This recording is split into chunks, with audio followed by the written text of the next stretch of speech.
Let me open my camera so you can see me. Let me share my screen so you can see my screen. Good afternoon, Sir Gab. Good afternoon, Ma'am Diesto. Good Good afternoon, afternoon. everyone. Thank Good you afternoon. so much for accommodating us again. Oh, Thank yes, ma'am. you. Yes, ma'am. Ging ulit. Welcome. Very much Ging welcome. ulit po siya. Thank you so You cannot say no. So, madali lang atong nga lecture. It's composed of three pages out of 5 PDFs. And let's go to 3B Skills Lab Assessment Tool. Initial Assessment Tool 1 to 3. We will be discussing that one. So we have here admission data. So when a patient comes to the hospital for admission, we usually go and admit the patient, and we use the admission data for the admission. And this is not the admission data used by the Iloilo Mission Hospital, but this is used by Avanti hospitals in Southern California, if I'm not mistaken. And this is another form of admission data. And when you go to different hospitals, like provincial hospital in Iloilo or regional hospital, they also have different admission data. But the content is almost similar. The purpose is to admit the patient and get the maximum data that we can get out of the patient or significant others or anybody that helps bring the patient to the hospital. Now, if you go abroad in the US particularly, this is one of the admission data that we have to fill up on admission. And it needs to be completed within 24 hours of admission. So we start with the date of the admission. For example, today is the 12th of March 2021, and then the time is 13:04 or 1:04 p.m. in the afternoon. PM nga, in the afternoon. And then preferred language, Hiligaynon, Karaya, Antiquino, Tagalog, Buholanon, Pangalatok, Ilocano, etc. Or international, Vietnamese, we have the Chinese, English, German, etc. Nihongo. And then patient's education record. This is also important because we can adjust our explanation and teaching based on patient's educational attainment. So if your patient finish grade school or grade 1, grade 2, then you have to adjust your health teaching on the educational status or attainment of the patient. And please use the layman's term in explaining your discussion and discharge instruction to the patient or your explanation to the patient. Mode of arrival, the patient came because ambulatory walking, came in the hospital and was admitted, then you check this box here. If your patient was admitted via wheelchair van, then you can check this one, and then through a gurney van or gurney, especially from the transporter or 911, then you check this gurney. Gurney is like a bed with wheels. And then others. Sometimes the police will bring the patient to the hospital, so you can put here escorted by the police via police car. And then admitted from. Is it direct admission from home, advised by the primary physician to go directly to um, your department or medical surgical or cardiac department for direct admission, or from the clinic? So that is what you call direct admission. The patient doesn't pass through the emergency department as usual route for admission. Or the patient comes from home. So just put here home. And of course, the usual route is emergency department. Patient go to the ED or the ER for admission, like I have short of breath or headache, abdominal pain, chest pain, etc. And you will be triaged there, and based on priority, the physician, the ER doctor will see you, and if you need to be admitted, the internal medicine doctor or the surgery doctor will come and admit you under their care. And then we have ECF or skilled nursing facility. If there is a transfer or admit from SNF, then we can check this item here. Or from board and care, these are like a house, people living in a board and care, those residents, that we call them residents, for the purpose of wound dressing or medication. So they are placed in a board and care, and we can admit and check this box here. Or homeless. We have a lot of homeless patients that were admitted in the hospital, especially now in the US. It's winter, it's cold in the street, and the homeless people are sick and they are admitted in the hospital, and we can put here homeless. And others, if they came from somewhere else, put others. And then notice of privacy practice on the chart. If the patient is confidential patient, meaning the patient doesn't want anybody to know the presence of this person in the hospital, we check it here. And then if the patient doesn't want to be confidential, he wants anybody to come and talk to him, see him, or call him, then we can check this no.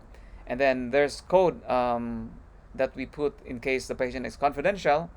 Usually we put the last four digit of the MR or the medical record number of the patient as our code for the patient if somebody calls and look for the person. And also we have primary code number, the same thing with the code, the last four digit, or we can put there the first four digits of the MR. Information given by whom? The patient himself or herself, a translator, previous record, medical record of the patient, family or significant others, then we have to put the name of that person in here. Or if the patient is able to do, then we check the condition. The condition of the patient is unable to give more information because of lethargy or any other factors that affect the question and answer portion of the interview, then we can put here. And also mental status, if the patient is confused or disoriented, whatever, then we have to put it here. And then what's the reason for your admission or hospitalization? So for example, short of breath, then we can put here SOB or short of breath, or CP or chest pain, or CD, chest discomfort. So whatever the patient tells you is written in here, and we can consider it as the subjective portion of the data that we gather from the patient. And then let's go to the objective data. We have the vital signs, temperature. We check it via oral, tympanic, axillary, or rectal. In the US, they prefer to check your temperature orally, sublingual, because that is the site where it is closer to the superior vena cava, and the temperature of the blood is reflected on the under the tongue sublingual area, and it is almost the same as the temperature of your whole body, and that is under oral temperature. We check it orally.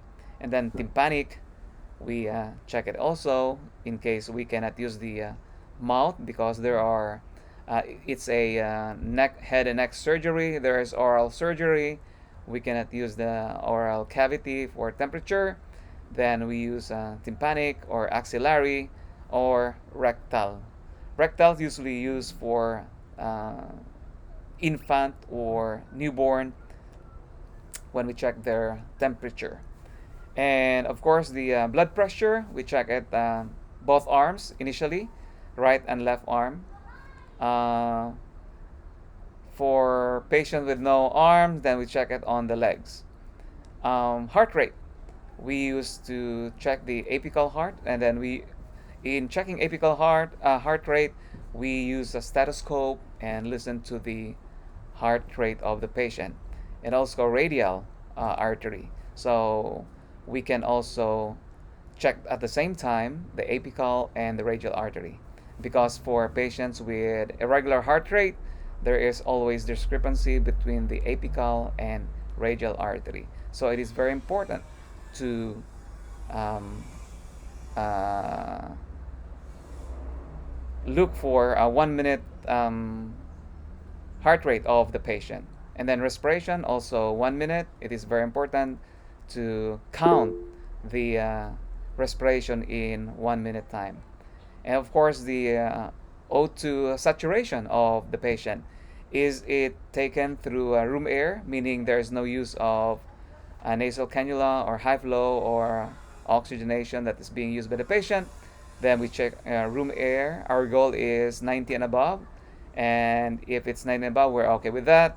As long as there's no symptom, the patient is not short of breath, then we can continue having the patient breathe naturally using room air. If not, then we add oxygen. We start with low oxygenation, 2 liters per minute, or 1 liter, or 3, 4, 5, and 6. Remember, when you give oxygenation to the patient, 6 liters per hour, per minute, then you have to put a humidifier in the oxygen. The oxygen drives the respiratory system, and tendency is, in the long run, there will be it causes bleeding in your nose. So if you see patients bleeding in the nose and using oxygen, meaning the oxygen maybe is the cause of the dryness, and we have to put humidifier to moisten the air coming to the patient's respiratory system. Or if the patient is using high flow oxygen, we have to put it here also. And the patient's height, in centimeter or in inches, we can put it here, or in meters, or we can put it here. The weight in kilogram or pounds, we can check which one are we using. In the US, they use pounds. In the Philippines, we use kilogram. 1 kilogram is 2.2 pounds. And then, is that the actual weight or the stated weight? So actual weight is what is your weight right now after you're being weighed, and the stated weight is your usual weight. And then if you want to get the dry weight of the patient, we get it in the morning, first thing in the morning, after the patient go to the bathroom and pee. After that, we get and we go and check the weight of the patient. So for dialysis patient, they always look for dry weight of the patient. And are you using a standing position when you check the weight, or bed scale? If the patient is unable to get up and stand on a weighing scale, then we have to use the weight of the bed or the bed scale. And of course, before we put the patient on bed, we have to zero the weighing scale to have an accurate measurement of the patient's weight.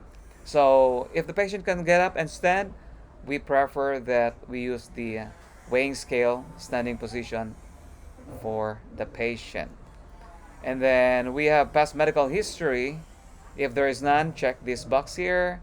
If there is an emotional problem, then check this one. Behavioral disorders, anxiety, depression, asthma, arthritis, blood transfusion, cancer, cardiac, COPD, or chronic obstructive pulmonary disease, diabetes, dizziness, fainting, eating disorders, GI problems, or there is ulcer, hypertension, or HTN, stands for hypertension, renal diseases like chronic kidney disease or AKI, acute kidney disease.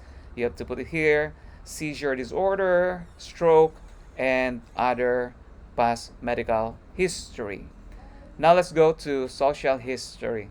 If there's no social history, then check deny use of this alcohol, tobacco, drugs, and caffeine. But if the patient is drinking, then what type of alcohol intake the patient is taking? Beer, whiskey, rum, wine, etc. How much? Uh, 5 bottles a day, 1 bottle beer a day, one shot of wine or whiskey. And when was the last time the patient took the alcohol? Yesterday, 2 weeks ago, 1 month ago. We have to put the date in here. And then tobacco. Is the patient smoking? Yes. Is it cigarette or other form of smoking? The amount. How much sticks per day, packs per day, etc. And then the last time you smoke or the patient smoked. And then drugs. Is the patient taking illicit drugs? Um, Methamphetamine, cocaine. We have narcotic analgesic like Norco and Percocet that they powderize and sniff it. Then we have to put how much and the amount. And then the last time they took it, we have to put the date in here. Caffeine. Is the patient a fan of Starbucks? What kind of coffee the patient is drinking? Is it the regular one, the black one, decaf? Put it here, the amount, how many cups per day, and then the last time the patient took in caffeine or coffee. And other social history, we can put it here. And then surgeries and past hospital surgeries or history. If there's none, then check this box. And then history of anesthesia reaction. Sometimes patient reacted to anesthesia and it needs to be recorded. So the date and the reason, we have to put the date in here and the reason that the patient has reaction or the surgery that the patient has. For example, you have exploratory laparotomy when you were in the high school and you have to put it here and the date of your surgery. Medication, prescribed and non-prescribed, over-the-counter, herbal, and vitamins. So we have a separate medication reconciliation form that we also have to fill up when the patient comes to the hospital for admission. And we have to look for the patient's home medication and the prescribed medication at the hospital. So we have to make sure that those are listed, and if the patient's no longer taking the prescribed medication, we have to know the reason why and we have to put it in the record. So the admitting physician will see it and explain the importance of that medication to the patient. So we have to reconcile the medication on admission and also at discharge. So to make sure that the patient is taking his or her prescribed and medication. Vaccination. So we have pneumococcal vaccine, and is the patient current with vaccination? Yes or no, and the date. So for pneumonia vaccine, it is given every 5 years, and then we have flu vaccine. It is given every year. Is the patient current on vaccination? Yes or no, and the date the patient was vaccinated. And we have the new one, the COVID vaccine. It's either the Pfizer, the AstraZeneca, Johnson & Johnson, one-time dose only, which is the most preferred of all the vaccine. And in the Philippines, we have the Sinovac. And we have to put it here because most probably it will be included in the vaccination record on patient's admission. So remember, pneumonia vaccine lasts for 5 years. It's antibacterial infection, and flu vaccine and COVID vaccine is a antiviral vaccine. Then it is given every year. Allergies, medication, food, dyes, tape, latex, blood, others.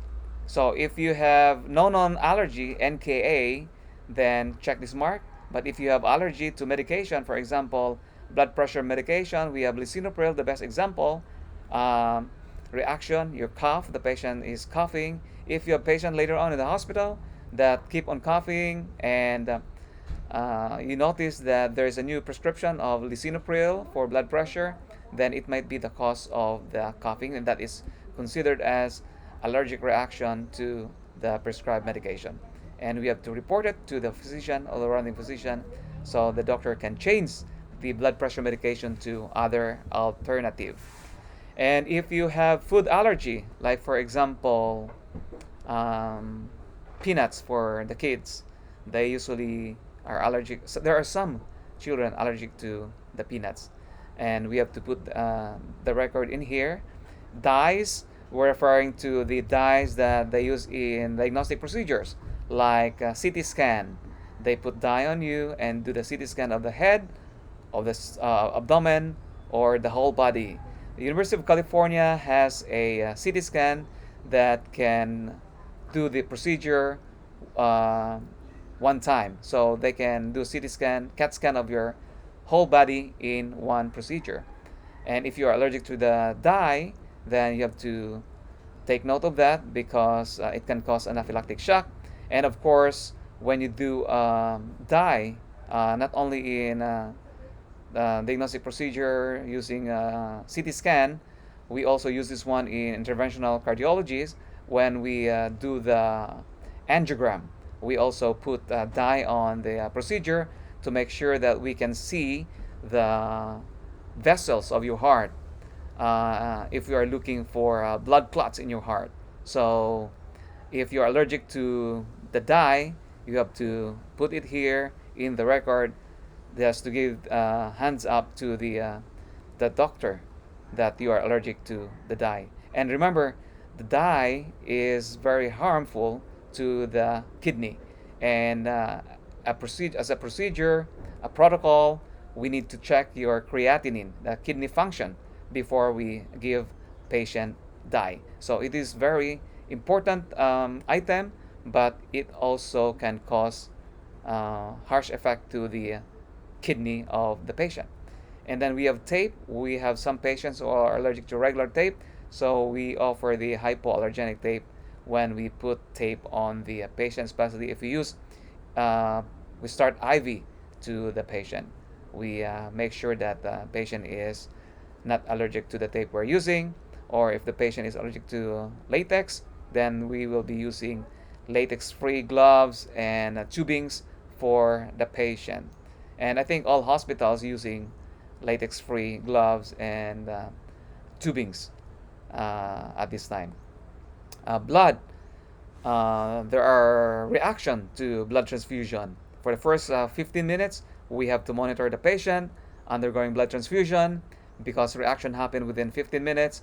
If the patient reacted to blood, like there is a sudden short of breath or not feeling okay, we have to stop blood transfusion, disconnect the tubing from the IV catheter, and then keep the blood bag and put in a sterile blood bag and send it back to the laboratory for investigation. And the physician, the pharmacist must be notified that there is a blood transfusion allergy, so they can also do their investigation on what happened to the transfusion. So we have to stop the transfusion and wait for the doctor to come and order for other type of IV fluids like NS or what type of fluid that the doctor wants to give to the patient, or keep the IV catheter cap or lock while we are investigating the reaction. So it is very important to put it in the record because that is part of patient's history. Otherwise, we can kill the patient if we don't put it in the record because they will suffer from anaphylactic shock. And then, what are the reaction? So, rash, put here R for rash, or difficulty of breathing, letter D, or patient develop loose bowel movement, or GI upset, or vomiting, nausea, we can put G as a, a sign that the patient has GI upset. Now let's proceed to dietary and nutritional screening. We have here diet followed at home. So if the patient is eating regular food at home, then we can put here regular food. But if the patient's eating special food at home, there is a special diet that the patient is following, we also have to write it here. If your patient is diabetic, we have to also write it here. So anything related to food, we have to write it here. So is there an intentional weight change on your patient? Is there a increase or decrease of 10 or more pounds in the last 30 days? Then we have to put it here. Poor oral intake for more than 2 days, we have to put it here. We will have to ask the patient what's the reason why there's a poor oral intake. Is there a problem with swallowing, etc.? And then is the patient vomiting, having diarrhea or nausea? We also have to put it here because it will affect the diet that we serve to the patient. If there is severe nausea, diarrhea, or vomiting, then we have to put the patient NPO, meaning nothing per orem, no food for now until the patient recovers. And then is there a chewing problem, swallowing problem? We also put it here. Patients using denture, false teeth, we have to put it here. And we have to make sure that the denture is fixed or brought by the patient for use or in good condition so the patient can eat properly. If not, we have to refer the patient to the dental service to fix the false teeth, or if there's a problem with the teeth, then the dentist will take care of that. Now, if the patient is on tube feeding or TPN, we also have to check this mark. So we have other patients that when they come to the hospital for admission, they are already on tube feeding or they are already on TPN, because patients who were admitted in the hospital can be discharged home with tube feeding and they can be discharged home with TPN. So sometimes they come back to the hospital for admission and they brought with them those tubes connected. So tube feeding, nasogastric tube through the nose going to your stomach, and also we have G tube or gastrostomy tube. It is located on your left abdomen because your stomach is on the left. We also have J tube, genostomy tube. It's located on the right abdomen. And also TPN, this is total parenteral nutrition. If the patient has oral or nasal surgery that we cannot give the feeding through NGT, or if they're abdominal surgery that we cannot give it through the G tube or J tube, then we have to give the nutrition via TPN, total parenteral nutrition. How do we do it? We put a patient PICC line, peripherally inserted central catheter, and the preferred area is your upper arm. So we have the PICC nurse. It is a specialty in the US for nurses that they will be working for the whole time of their life as a nurse for 30 years as a PICC nurse. So until retirement, they work as a PICC nurse.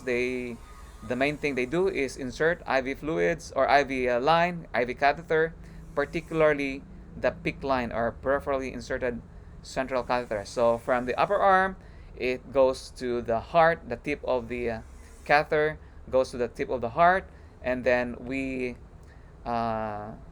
do X-ray or ultrasound to make sure it is in place. And putting PICC line can also affect the rhythm of the patient. It can cause arrhythmia or irregular rhythm of the patient. So if it does so, we have to notify the PICC nurse, and the doctor will put an order, adjust the PICC insertion, or pull it out 2 centimeter or 1 centimeter distance from the heart, so it will not cause irregular rhythm for the patient's heart. And that is for tube feeding and TPN. And oh, by the way, for taking care of PICC line, PICC management, we do the dressing 24 hours after insertion. And then after that, we do the dressing once a week or as needed if there are a lot of blood in the dressing. So, again, as a protocol, we do the dressing of the PICC line 24 hours after insertion and 1 week thereafter, and PRN as needed. For, again, under dietary nutrition, patient age 65 or above with planned surgery, we have to put it here also so the dietitian can prepare a diet for the patient who is going to surgery in the next 24 or 72 hours. And here, decubitus and wound. Decubitus ulcer or pressure sore or skin problem or wound happens to the patient when we do not turn the patient at least every 2 hours. If they're bedridden, we need to change the position of the patient at least every 2 hours to prevent decubitus ulcer or pressure ulcer. And also, we have to prevent the wound from happening, especially in the dependent part with bony prominence, like the sacral area, or the shoulder, or the hip, or the elbow. We have to put cushion to prevent it from getting skin problem or opening. Skin is the first line of defense of our body against infection. Moving forward, we have pregnancy, lactation with complication. So sometimes women get pregnant and they have a lactation problem and they have a complication with their pregnancy. They develop eclampsia or preeclampsia. Their blood pressure shoots up, and blood pressure shoots up. There's tendency that the patient, the pregnant woman, can have a stroke or can have a myocardial infarction, and it is also dangerous for the fetus inside the womb. So the OBGYN will assess the patient, and if needed, the OBGYN will do the emergency cesarean section to save the life of both mothers and the fetus inside. Malnutrition and dehydration. So for malnutrition, we have to check if the patient is malnourished. We can see it, and the overvitaminosis is also considered under malnutrition. We can also check it here. Dehydration is it moderate dehydration, severe dehydration. How we can do that? We check the skin, tout the skin in the clavicle area, pinch it, and if it recoils back within 2 seconds, that is moderate dehydration. And if it recoils more than 2 seconds, more than 2 seconds, then the patient is suffering from severe dehydration. And of course, the skin is dry, the lips is cracked, and the feet, the fingers, the hands, the feet, the skin in the hands and feet are dry and cracked. And that is under dehydration. Of course, the laboratory result will also determine if the patient is dehydration. We look at the Chem 7.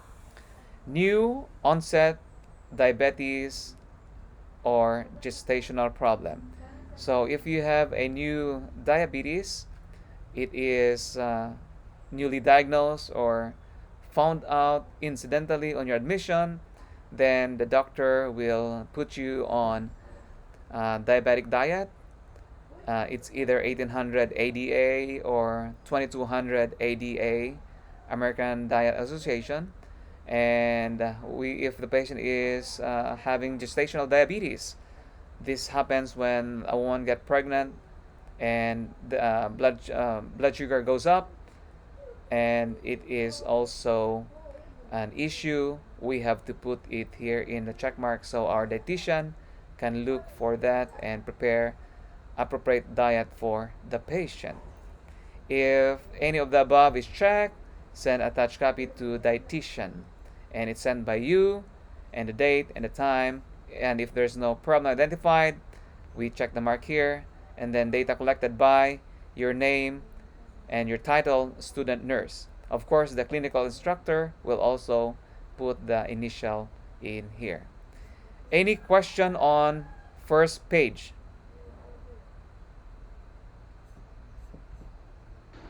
Sir, Yes, please. so what if you run out of space in some of the lines, sir? So if you run out of space in the line, then add additional blank paper at the back. Just put a note in here in the comment. You can put it here. Please see additional note attached.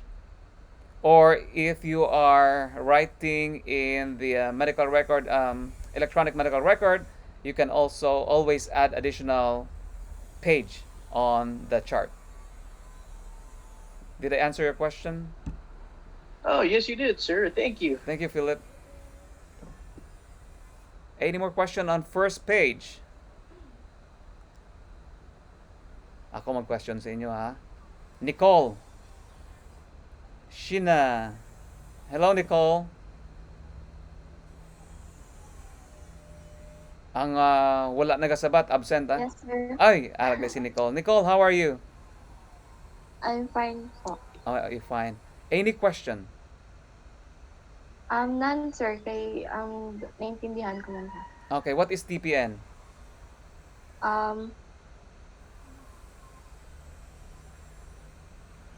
Wait lang.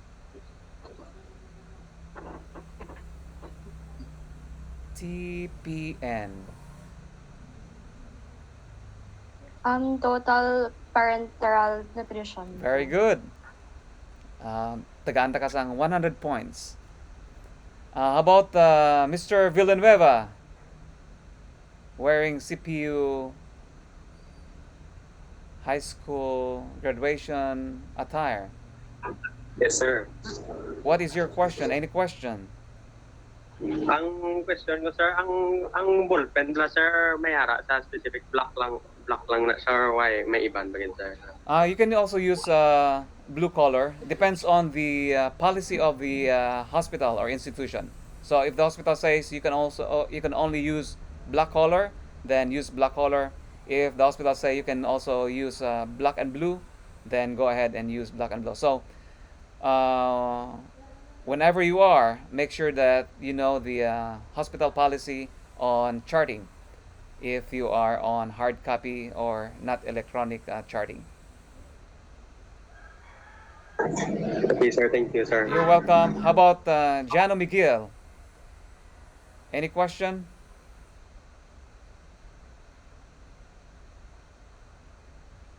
None man, sir. None? Ako mag-question sa imo.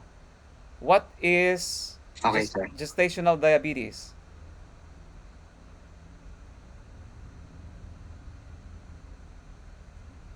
What is gestational diabetes? Sir?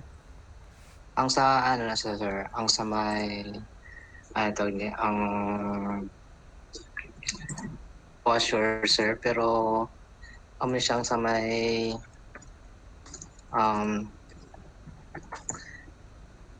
sa may, sir, ang first scene sa mga pregnant woman. So when say gestational diabetes, it happens during pregnancy of the woman and goes resolves usually after delivery of the baby, and sometimes Awesome. it maintains in there, stays in there. So we have to monitor it. So, bining sir, pwede man siya maging gestational diabetes man, sir, Ang alin? sa middle of the pregnancy. Yeah, Ang, yeah. sir. As long as it is happening during pregnancy, then they call it gestational diabetes. Any other question? Let us proceed to the next page. So, Thank you for your okay, question. sir. Thank you. Thank you.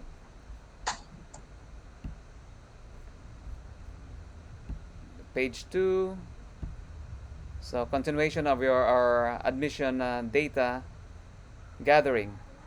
We have here discharge planning or case manager screening. case manager, management screening, or we call them discharge planner, or PCC, patient care coordinator. So they have different names. And emergency contact. For example, patient came to the hospital, and we have to ask the patient on the emergency contact in case the patient is being discharged home, and who is the emergency contact of the patient. Sometimes they put in here their family members, the parents, or significant others. They put it here, the name of the person. And then the relationship: father, mother, sister, brother, relative, friend, significant other. And then we also ask for day and evening phone numbers.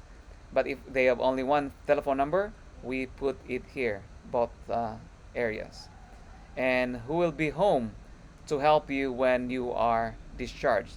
So it's almost the same as the person that the patient put in here, but there are other cases that the patient prefers to call the eldest son or the youngest son, or a person not in the contact name.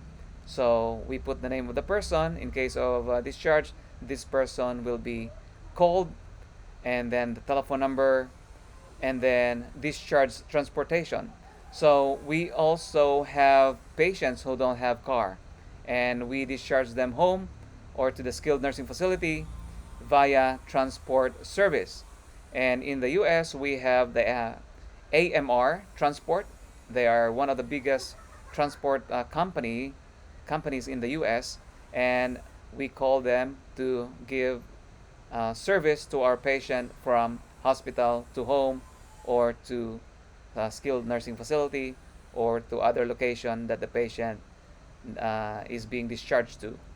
And then we arrange with, usually with the operator of this transport company, and we have their phone number in case there is a change of plan or delay in the discharge of the patient. And is the patient living with somebody or lives alone? Check this mark. Live with family, friends, parents, spouse, or others. And where is the patient living? Home, board and care, or is the patient homeless, or patient is staying at the skilled nursing facility or nursing home, or etc. We can put other here as assisted living, or other places that is not listed in here. And then who are the conservator? Sometimes the skilled nursing facility is the conservator. We put the name of this SNF or SNF, or skilled nursing facility, like Escaton Care Center. We put the name here and the telephone number. And then is the patient on suicide risk? Then we have to check the boxes here. Is the patient showing current suicide attempt? Check mark. Or ideation? Check mark. And then observation that cause concern, something that the patient is suspicious of doing something, then we have to put this one. And it says here, if any above, initiate suicide precaution. So if we observe that the patient is suicidal, we have to notify the physician, and usually the doctor will order put the patient on suicidal watch, and we order for a sitter. A sitter is a person, it's either nursing assistant or registered nurse, to stay with the patient, and all they have to do is to watch the patient if they are doing suicidal attempt. And of course, you are there to prevent the patient from doing so. And of course, we remove those objects that the patient can use, like telephone, cords, and a shower, and others, to prevent the patient from hanging himself or herself in the bathroom. And also, we coordinate with the engineering department to remove those other items that needs to be removed for suicidal patient. And then risk factor. We have here, if there's no risk factor identified, then check it here. And this is, we're referring to, I think this one is wound care. Decreased mobility. If the patient has weakness or develop weakness while in the hospital or after surgery, then we have to check the box here, because the patient might develop skin pressure or problem. History of falls in the last 30 days. We also have to check mark here. So, oh, this is related to the falls. So, again, 25% of elderly in the US experiences fall in a year.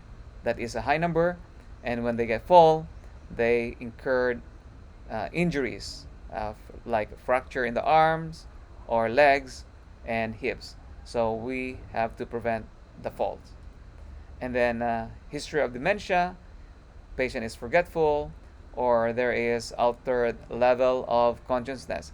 LOC stands for level of consciousness. If it is altered, then the patient might be confused. The cause of confusion might be infection, and an example infection is your urinary tract infection is the common for elderly patient. Home health or hospice client. If the patient is under the management of a home health nurse, again, this is another specialty. Hospice nurse, again, this is another specialty. Then we have to check the box in here. Or if the patient is a primary caregiver to another person, we have to check the box here. So our social service and discharge coordinator can look for somebody to take care of the person that the patient is taking care, because the patient is taking care of that person and the patient is admitted at the hospital. And then stairs at home. Is there a are you living in a single floor building or two-story house or more stories in the apartment? We have to make sure that we put it here, because sometimes patient being discharged to home or to the apartment with wheelchair or cane, and they cannot go up to the second floor, so we have to arrange the discharge location.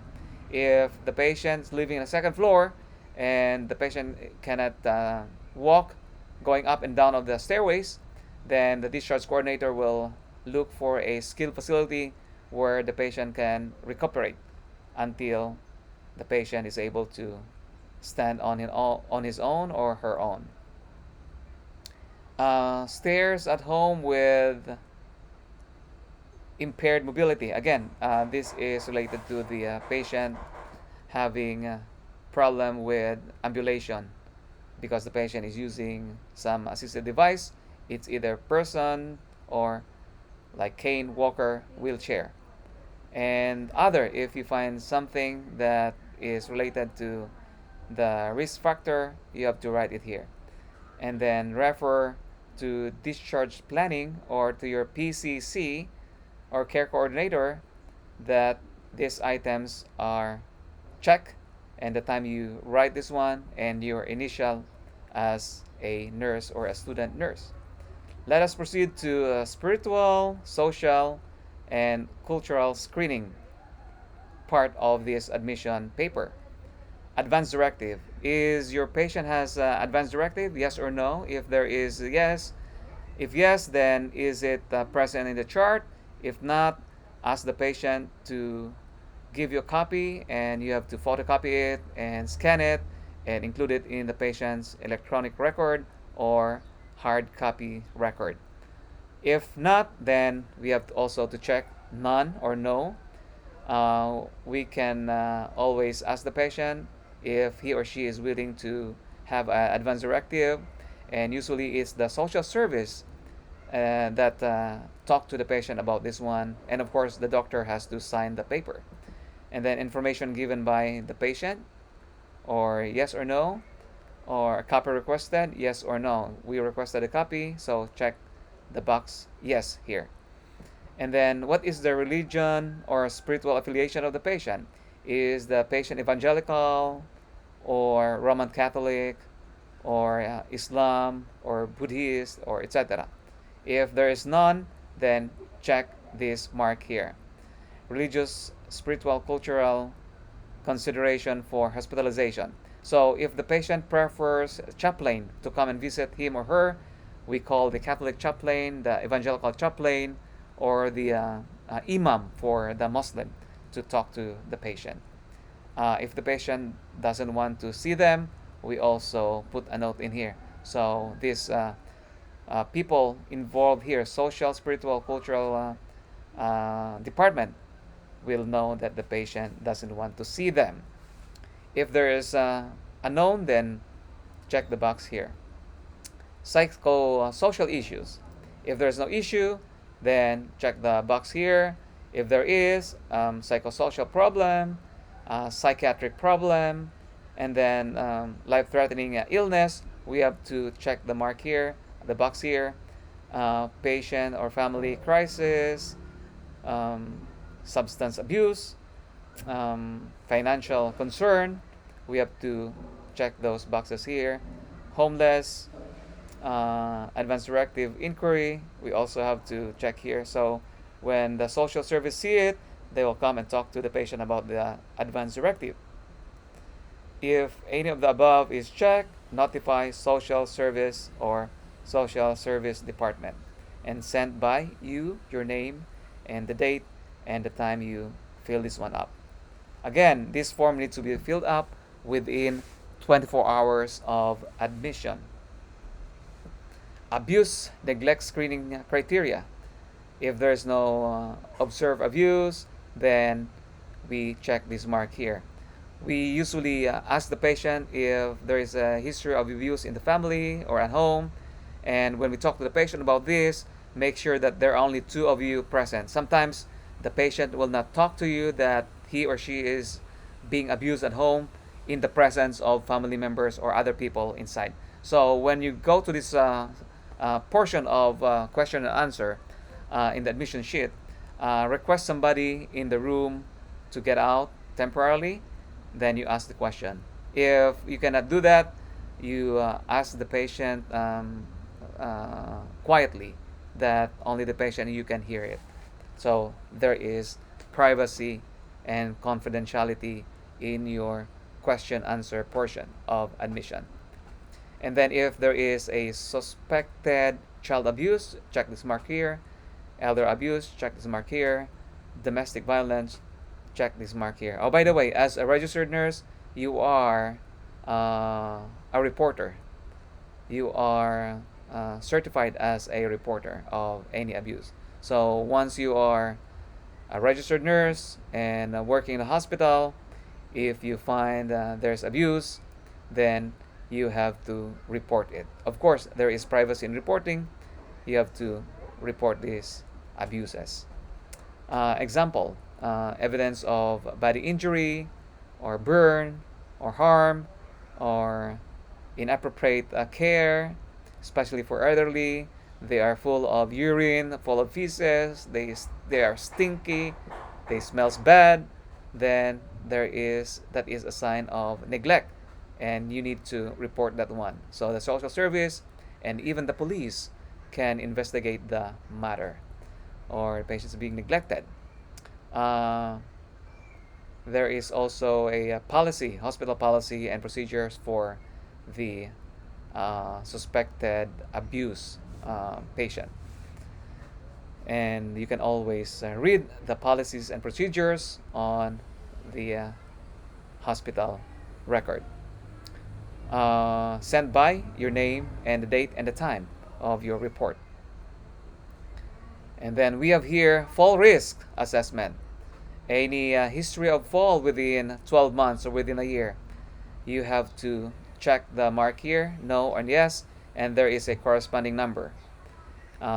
Secondary diagnosis, if there is, go ahead and put it here, yes or no. Ambulatory aid, none.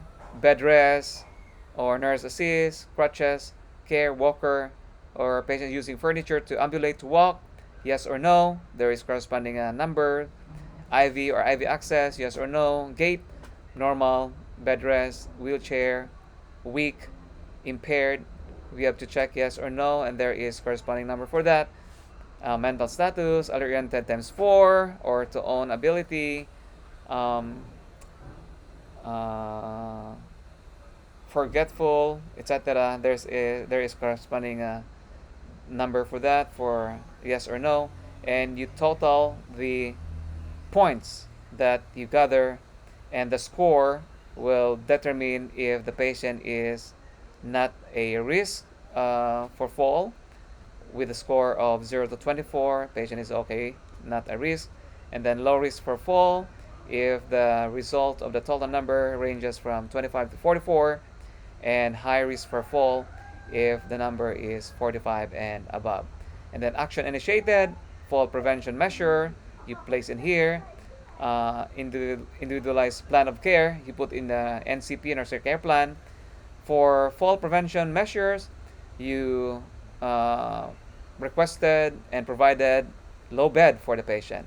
You turn the bed alarm on to make sure that the patient, when getting out of bed, if the patient is forgetful, has dementia or Alzheimer's, then the bed will make a sound and give warning, and the nurse or the people in the hospital who are directly taking care of the patient will hear it and go to the patient's room and assist the patient, especially if the patient is going to the bathroom.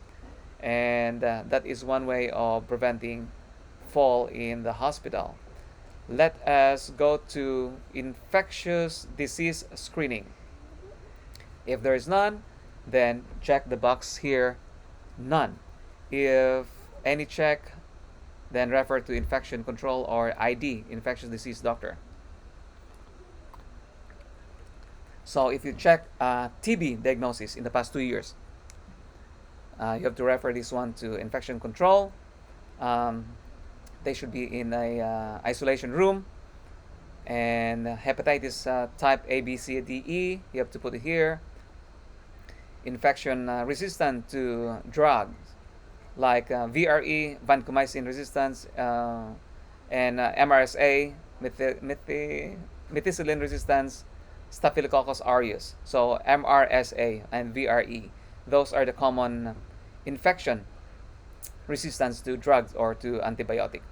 And then other infection that present, we have to put it here. And then current issue, refer to infection control, the time, and your initial. Functional screening, PT consult or physical therapy consult triggers. If any of the marks here or check mark says that there is a trigger, the physical therapist will come and see your patient. New onset of musculoskeletal pain, new onset of weakness, recent history of impaired balance and or falls. Patient needs assistance to ambulate due to recent change of condition. Patient has wound, and you have to put here the location, where is in the buttock, right buttock, and then what, pressure ulcer, say stage 4. Here we have stage 4, and you have to put your sign here, signature, your name, and the date and the time. So the physical therapy will see the patient, and of course be informed that there is this situation or issue with the patient. And then if there's no identified triggers, then we have to check this box here. OT consult triggers, the occupational therapy consult.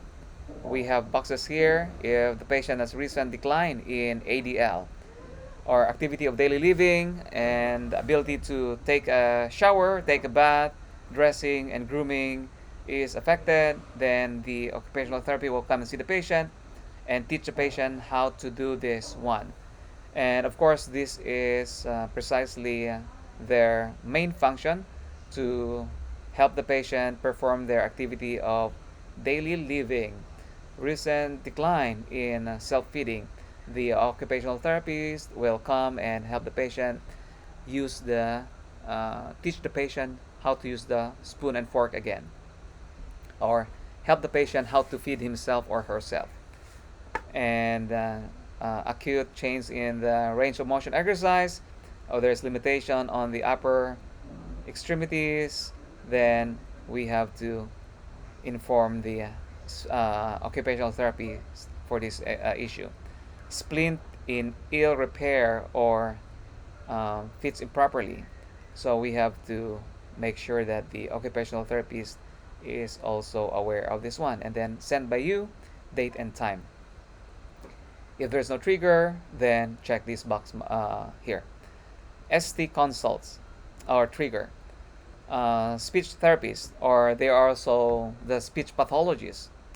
We have to check those boxes here if this issue is present. Recent inability to communicate wants or needs, recent inability to understand and follow directions, recent beginning to show poor judgment, speech is unclear or difficult to decipher or to understand, needs a device to aid in communicating wants and needs. So if the patient using a sign language or writing something in the paper or in a in a board, then something is wrong if the patient is not doing that before the patient is admitted. Or the patient coughs or chokes when eating or drinking. This is usually happens to a patient with stroke. So if this happens as a nurse, you need to put the patient NPO and do your nurse screening. And then if the patient fails, then you wait for the speech therapist to do the swallow eval. And then if the patient failed the swallow eval, we will keep the patient NPO and ask the physician if we can give NGT or tube feeding to the patient. So we need to put our name here, the date and the time, and of course if there's no trigger, check the box here, and then finally the date and your signature and the data collected by your name and your titles to the nurse, and of course you'll be signed by your clinical instructor.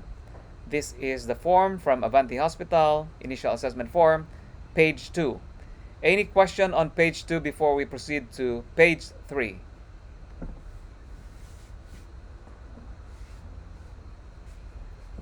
If there's none, I'll proceed to page 3.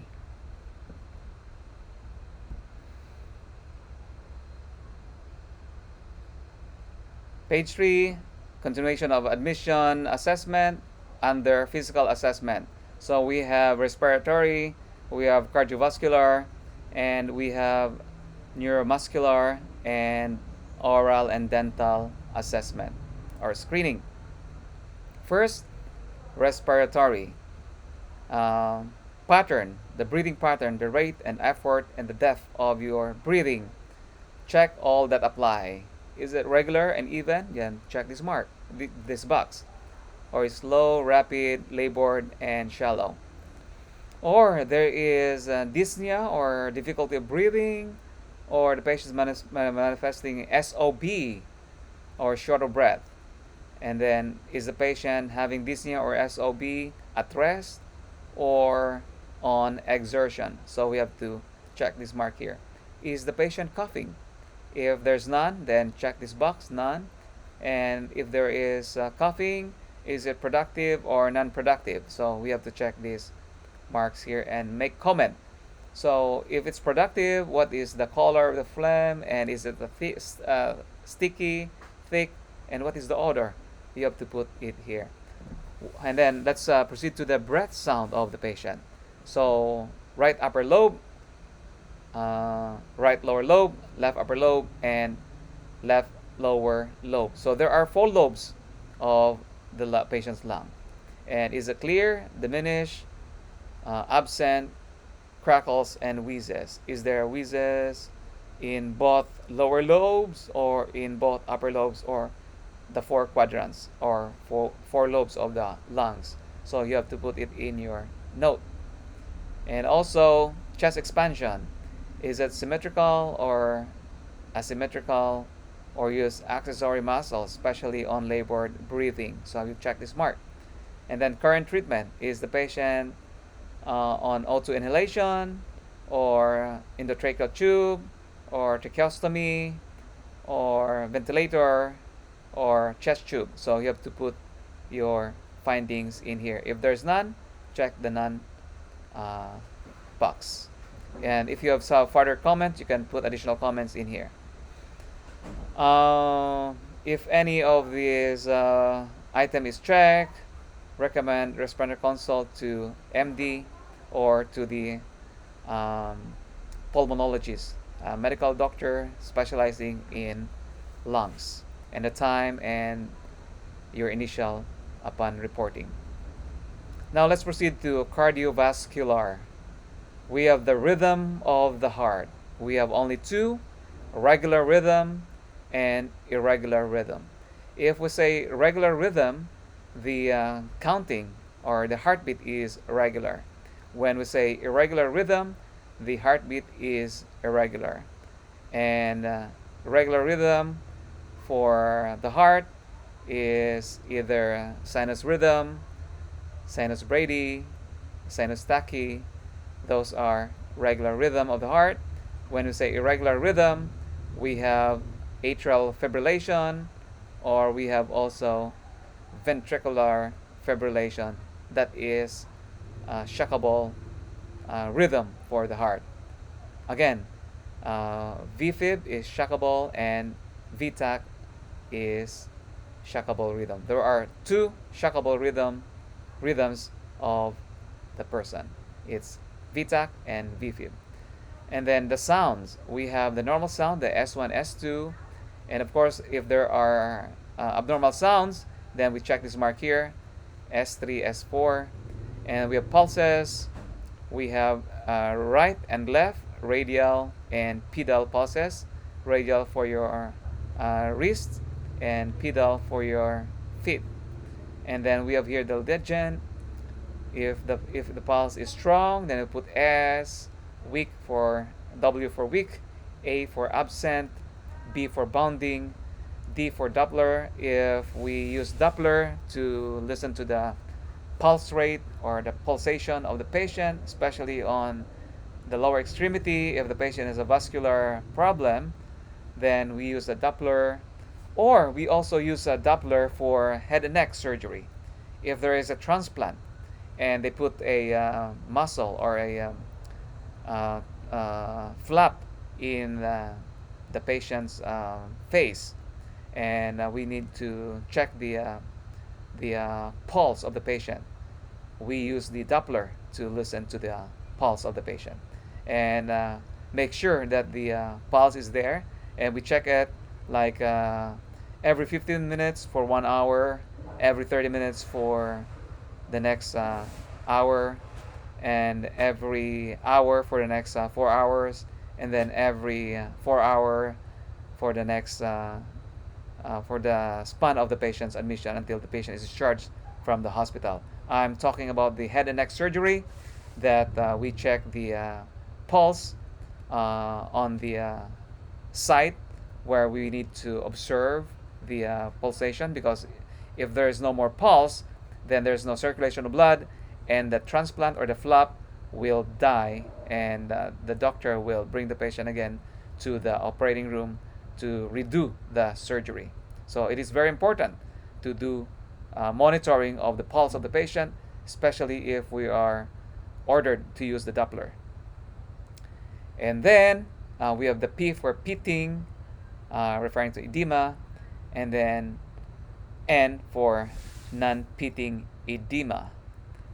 Capillary refill. Check this mark here if the capillary refill happens in less than 3 seconds. So can you see my finger? You pinch your finger and then release it, turns white and then turns red or pinkish.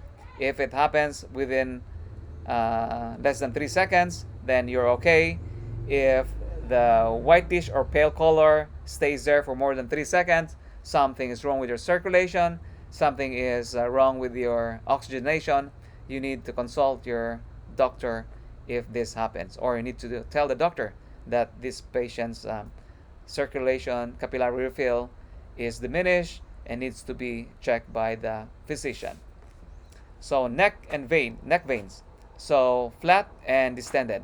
When we assess and look for this one, we ask the patient to sit down or lay back on the bed and head elevate a little bit at 45 degrees, and let your patient turn the head to the left side if it is not contraindicated, or to the right side if it is not contraindicated, and look for the vein in the neck. If it is flat, then it is okay. If it is distended, then something is wrong with the circulation. Maybe your patient is having congestive heart failure, and the doctor needs to check the patient. If the patient has congestive heart failure, the doctor has to order for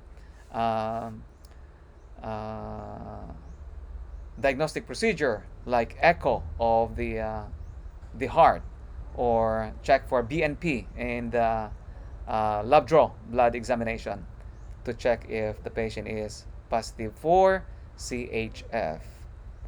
And then edema, we have here number 6. Edema, if there's none, then check the box here. If there is generalized edema, meaning there's swelling all over the body, you check the box here under generalized. And then dependent edema, if the swelling happens in the lower extremity when the patient is standing, or on the back when the patient is lying down, then you have to check the mark here. And others, if the right arm is only swelling, what caused that? You check the mark others here. So we have here left upper extremity, left lower extremity, right upper extremity, and right lower extremity. Number 7, current treatment. If there is no treatment, check the box here for cardiovascular treatment. If there is, then check those corresponding boxes here. If the patient is on cardiac monitor, so usually if the patient is admitted at the telemetry or ICU or heart patient, they need to be on cardiac monitor. And there is a monitor tech that watch the screen 24/7. Or in some other hospitals, there's no more monitor tech. The nurses are the ones checking the rhythm of the patient with their phone supplied to them or given to them every shift.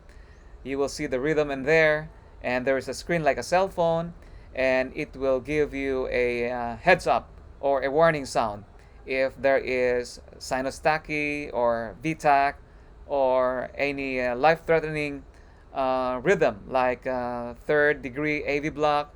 Then it will give you a beep or a sound that will trigger you to double check the patient. Sometimes the rhythm or the line flattens and nurse get a panic, and then when the patient goes to the patient, the cardiac monitor was only disconnected. So don't panic, have presence of mind, keep calm so you can focus on your nursing function. Because if you panic, then you are disturbed, and you don't know what will happen. So as a nurse, you will develop stability under pressure.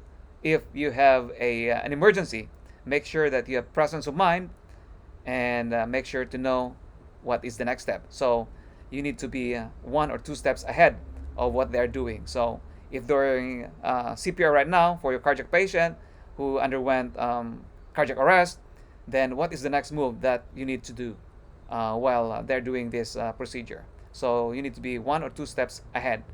And of course, you know how to do that if you know the processes. If not, then palakad-lakad ka lang da, wala ka sa himuon, kaya wala ka kabalo. So you need to research, you need to study, and of course, you need to know the protocol in your department.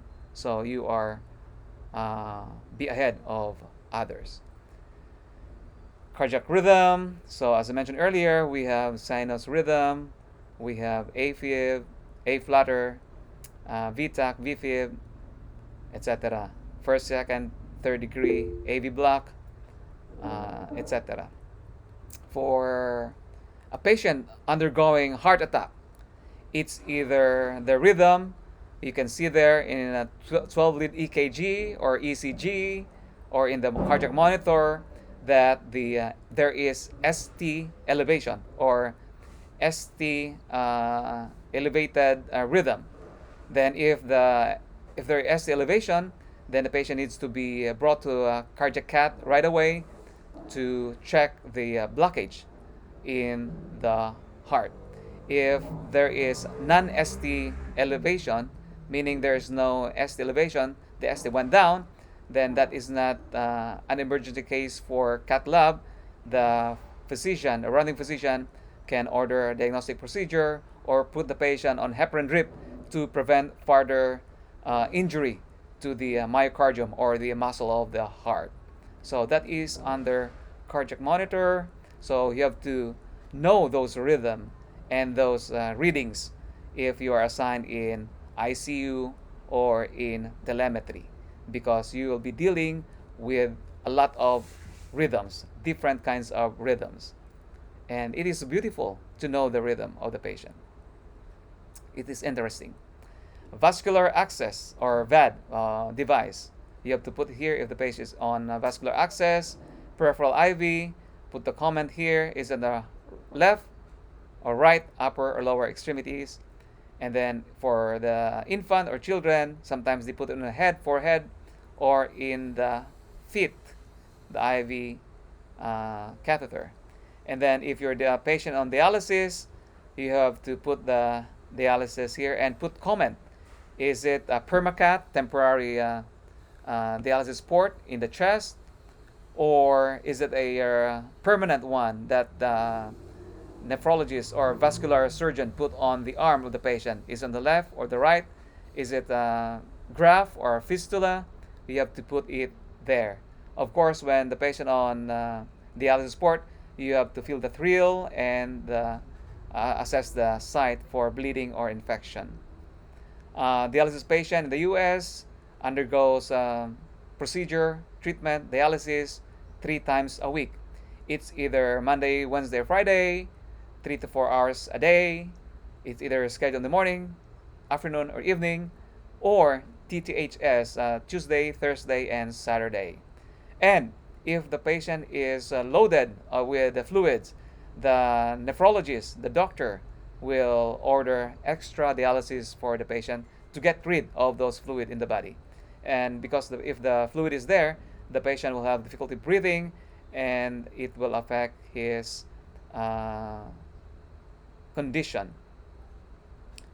Okay, again, under cardiovascular, we have pacemakers, we have permanent and temporary pacemaker. So pacemaker is placed on the subcutaneous tissue of your left chest, and the size is like a size of a match or bigger than that. And the battery lasts for 10 years, sometimes 20 years. And if the battery is out, then we have to replace the battery. And most of the pacemaker is MRI compatible. Then the patient can be brought to MRI for procedure. If not, then we cannot do MRI procedure to the patient if we need to do MRI or the magnetic resonance imaging of the patient. That is cardiovascular. And the next is neuromuscular level.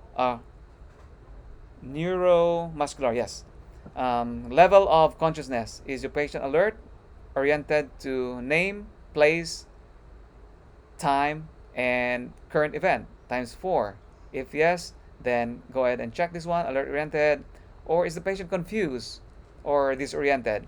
Sometimes patient at the hospital will think that they are still at home, and when somebody gets into the room, they will get angry and will tell you, get out from my room, this is my house, etc. So as a nurse, you have to tell them that you are in the hospital and you are the nurse taking care of the patient, and reorient your patient. We have one instance in Kaiser Permanente in Sacramento, California, that we have a 90 plus years old patient. He was a World War II veteran, and he was assigned in Clark Air Base in Pampanga for so long because he was in the Air Force. And during nighttime at Kaiser, sometimes the whole floor is governed by Filipino nurses, and they talk in Tagalog. And one time, the patient thought and asked the nurse, "Are we in the Philippines?" And the nurse said, "No, we are in Kaiser Sacramento, and we are in California." And the patient thought, "Oh, I thought we are in the Philippines. Why? Because I served the Air Force for so long, and I was assigned in Clark Air Base in Pampanga, Philippines." So he understood Tagalog, and he talked Tagalog. So that is a patient that we thought is confused, and of course because people talking their native language, and that person thought that we are in the Philippines, but in fact it was in Kaiser Sacramento. Confusion and disorientation, we have to orient the patient if it happens. If the patient is lethargic due to medication we give to the patient or the sleeping pill, we have to check this box here. If the patient is restless and agitated, of course, we check this mark. Arouses only to deep stimuli, like when we see a Glasgow scale, GSC, and we apply pain to get the reaction of the patient, then we also have to check this mark here. If the patient is unresponsive, we have to put it here. And then pupils. Pearl, pupil equally reactive to light and accommodation. So if the pupil is pearl or perla, normal, then check this mark here. And if the pupil constriction is unequal, then we have to put this mark here. And what is the size of the pupil when you apply a pen light? Of course, each of you has pen light, and you use that one for checking the reaction of the pupil, and also to check the oral cavity of the patient on your assessment. And usually the normal pupil is 2 to 3 millimeter in size, and if the size is normal, put 3 millimeter right and left. That is the normal size of the pupil. And when you check the pupil, right or left, if you found that there is reaction on right and left, then put reaction, and then brisk right and left, sluggish right and left, and fixed right and left. So these are the sizes of the pupil. So in your cranial nerve, there are 12 cranial nerves. So we have the olfactory, the nerve for smell, and then cranial nerve 1, cranial nerve 2 is your optic, that is for your vision. And cranial nerve number 3 is your oculomotor, that is for the movement of your muscles in the eye. And of course, the eye is governed by another 2 cranial nerves, 4 and 6. So for 4, that is in charge of moving your eye to the inner inner side, and the 6 cranial nerves is in charge of moving your eye outside the periphery. So cranial nerve number 2, 3, 4, and 6 are the nerves for your eye, and those are your cranial nerves that is in charge for your pupil and eye ocular movement. Later on in your study, you will learn the 12 cranial nerves, and it is very important in your assessment because you will be using your knowledge in the cranial nerve in assessing stroke patients, in assessing neuro patient.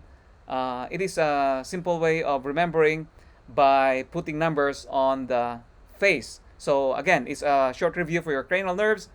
Olfactory, optic, olfactory for your nose, for your smell, optic for your vision, 3 for your muscle movement, 4 for inner movement of the eye, 6 for outer movement of the eye, 5 is your facial muscle control, cranial nerve number 6, as I mentioned in the eye, 7 is your whole facial control muscles, and cranial nerve number 8 is for your auditory or hearing.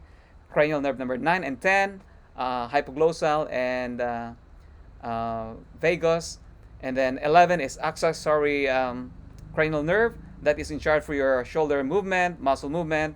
And of course, the 12 cranial nerve is your hypoglossal. So those are the 12 cranial nerves of the person. So for the pupil, it is governed by cranial nerves number 2, 3, 4, and 6. Speech is the patient's speech clear, slurred, garbled, aphasia, meaning no sounds coming out, or unable to assess. So put a comment in here for your observation. And then number 4, motor sensory activity, active range of motion with equal strength times 4, meaning right upper and lower extremities and left upper and lower extremities. So right upper, left upper, right lower, left lower. So active range of motion, all 4, then check this mark. Weakness, only right, check this one, and then right upper and lower. Maybe the patient has stroke or weakness. Then impaired motor function, check those items, those regions or areas with impaired function. Contracted, is the patient's feet contracted or the arm contracted, or both upper and lower extremities are contracted. You have to check those items here. Paralysis, which side, upper, lower, or paraplegic, or hemiplegia, half part of the body, or numbness and tingling sensation. We have to put the observation and check mark on the items located. We have the gait or the ambulation movement of the patient. Is the patient steady on both legs or feet? Then check this mark here. Unsteady, check the mark. Ambulate with assistant, check this mark. How many assistant? 1 person assist, 2 person assist, or standby assist. Ambulate with device, cane, walker, or wheelchair. And then unable to ambulate, or if the patient bedridden or too weak to get up, then you have to put your comment also in here. Number 6, sensory limitation. If there's none, check the box here. Or there is a vision problem, patient cannot see, then check the mark here. Or the patient using eyeglasses, put the comment in there. Hearing problem or issue, if the patient cannot hear on the left ear, on the right ear. Again, go back to your cranial nerve, that is cranial nerve number 8, that affects your hearing. And if the patient is using a hearing aid, go ahead and put that hearing aid. If there is no battery, go ahead and replace the battery. If there is none present, then you cannot do nothing. Sometimes we offer our stethoscope and put the patient's ear, and then we talk to the diaphragm or bell of the stethoscope, and the patient can hear us. Then we can communicate to the patient. That is how MacGyver do the solution of the situation problem. Again, sensory. If there is numbness or tingling sensation, which region is that, which extremity is that, you put the note in here because it might affect the circulation of blood and oxygen in the area. It is very important to report the findings and put your name and title after collecting this information. The last part is the oral and dental portion of the assessment. Does the patient have oral intake? Nagkaon ba siya? Yes or no? Yes, nagkaon siya. Naging pagkaon mo kay ipadala siya sa surgery today. So, we have to wait for 4 hours and put the patient on NPO. Or if the patient did not eat, put the check mark on this box, no. And then, did the patient eat food or fluids? Yes, if only fluid, check this box only. Teeth, no problem. Complete teeth, no problem in there. No infection, check this mark here. If there is broken or missing teeth, put that mark here, and there is corresponding number for that, or you just describe it in the lower molar area, missing 2 molars, etc., upper lower, then you have to check this mark here and put your comment. And is there dental caries that you observe? If there is, go ahead and check this box here and describe your finding by writing it in this portion. Dentures, false teeth, yes or no? Full, if yes, upper only, lower only, and partial only. We have to put that one here. If there is no problem, then go ahead and check this mark, no problem, or the denture needs to be adjusted, then check this mark here so we can refer the patient to the dental service and write your observation, and then ability to function with or without natural teeth, yes or no. Ability to function with or without dentures, yes or no. Sometimes they prefer not to wear the denture and just check this one because they can function without their dentures. And then gums. Is there gingivitis or infection? If there's none, go ahead and check this mark. Any redden or redness that you see, patchy coloration, or anything that you observe, bleeding, check this mark here. Ulceration or lump or mass and bleeding, and write your observation in the description below. Let's go to your cheeks, lips, and tongue. If there's no problem, just check this mark. And then if it's reddened or patchy, or there is a problem in the area, go ahead and check this mark. And ulcerations and lump or mass, check this mark here. Sometimes there are masses or lump which we don't know it is already cancerous. So if it's a suspected cancer, and we need to do a biopsy of that and send the tissue sample to the laboratory for study. And then patient's concern or complaint, if any, or deny, check this mark here. Patient in pain, yes or no. Chewing, there's a problem, yes. Or temperature change, you have to check this mark here. And of course, your other findings, you have to take note of that. And that is our PDF number 3. And I think that is our subject for today, because we will be discussing in a separate lecture on the integumentary skin, and then we'll be talking Braden scale in detail in our next lecture on this body system. And of course, we will be discussing the 5th PDF or page in the admission on physical assessment, genitourinary. We have the pain and comfort. We'll be talking about that one in detail in our next meeting, and of course the psychological aspect of admission. Ma'am Adele, if you have some addition to my lecture, or there's some question from the students, I am very much ready to answer the question, provided it is answerable by yes or no.